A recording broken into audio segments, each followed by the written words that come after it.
वो जो बाबा निकले हैं चल रहे हैं, पैदल ही पैदल चल रहे हैं। वो जो बाबा निकले हैं चल रहे हैं, पैदल ही पैदल चल रहे हैं।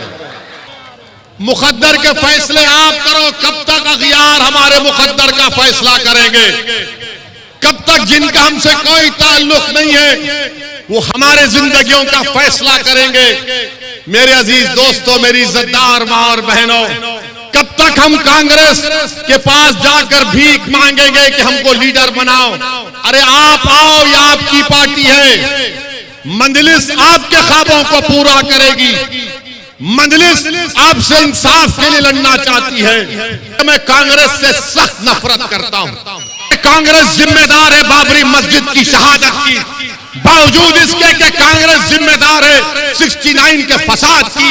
अरे अगर आज इस देश में दलित, आदिवासी, मुसलमान कस्बा पुरसी की आलम में, तो सबसे बड़ी जिम्मेदारी कांग्रेस पर आयद होती है। अगर 27 साल से भाजपा गुजरात में जीत रही है तो इसका जिम्मेदार कांग्रेस पार्टी है।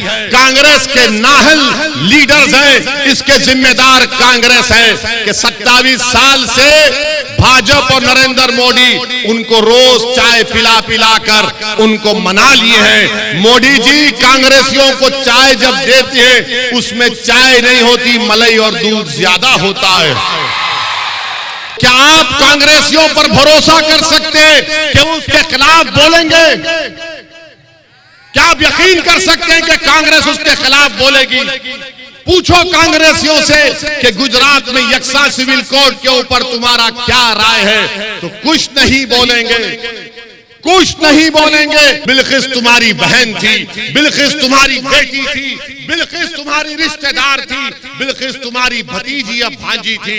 6 महीने की प्रेग्नेंट थी, उसका रेप किए, 3 साल की बेटी का कत्ल किए, उसकी मां का रेप किए। और अगर कोई जुल्म करके उसको छोड़ देता है तो आपके दिल पर क्या गुजरती है? आप सोचो मेरे अजीज दोस्तों और बुजुर्गों, क्या गुजरती होगी आप पर, मुझ पर? देश के प्रधानमंत्री, क्या आपको तकलीफ नहीं हुई? आप तो गुजरात के मुख्यमंत्री थे जब बिल्किस बानो से यह हुआ था। हम तो समझ रहे थे कि आप शायद बदल गए हैं, मगर आप नहीं बदले, आप वही हैं और वही रहेंगे, हम जानते हैं।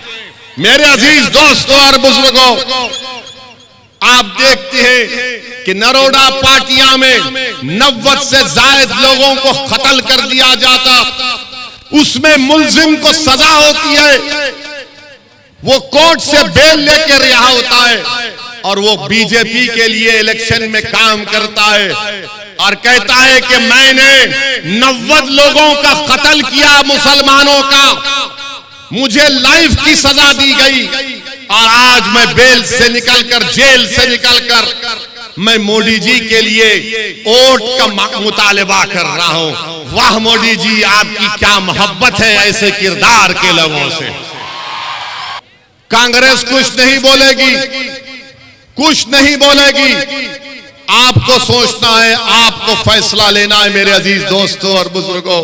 आपसे भी कहना चाह रहा हूं कि जिसने बिल्किस के रेप करने वालों को संस्कारी कहा, तुम ओवैसी को पसंद नहीं करते, कोई बात नहीं, तुम ओवैसी से नफरत करते करो, मगर खुदा के लिए वो बिल्किस तो तुम्हारी बेटी, हमारी बहन भी है ना।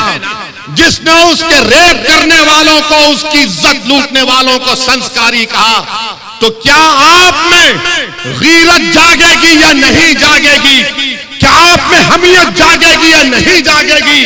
तो जमहूरी तरीके से बताओ कि गीरत भी जिंदा है, हमियत भी जिंदा है और हम ऐसे लोगों को कभी नहीं भूलते। जमहूरियत आपको दावत दे रही है। मैं बुजुर्गों से अपील कर रहा हूं, मां और बहनों से अपील कर रहा हूं कि अभी तो जिद्दोजहद शुरू हुई है, आप अभी से नतीजे पर मत आइए खुदा के लिए। अभी तो ये जमहूरियत की जंग शुरू हुई है, आप जंग को खत्म होने दीजिए।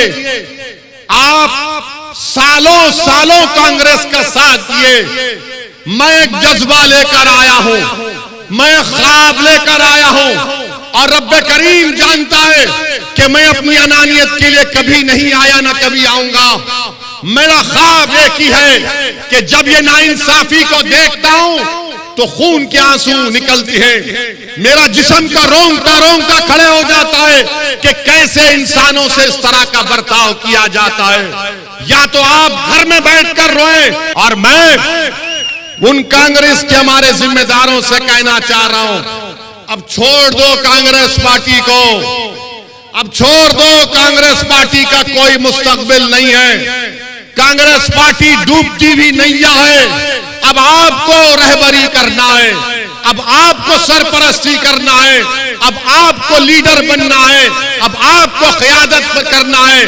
और ये नौजवानों से कह रहा हूं, मेरे नौजवानों, ये लड़ाई हम आपके लिए लड़ रहे हैं।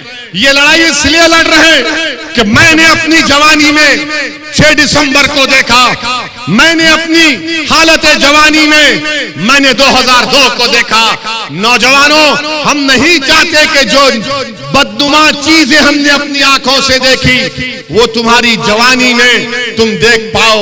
ये लड़ाई तुम्हारी है नौजवानों, तुमको लीडर बनना है, तुमको कायद बनना है, तुमको अल्लाह असदुद्दीन ओवैसी से बेहतर कायद बनाए, तुमको अल्लाह असदुद्दीन ओवैसी से ज्यादा बेबाक बनाए, अल्लाह तुमको मुझसे ज्यादा काबिल बनाए, अल्लाह तुमको मुझसे ज्यादा नेक और पाक बनाए।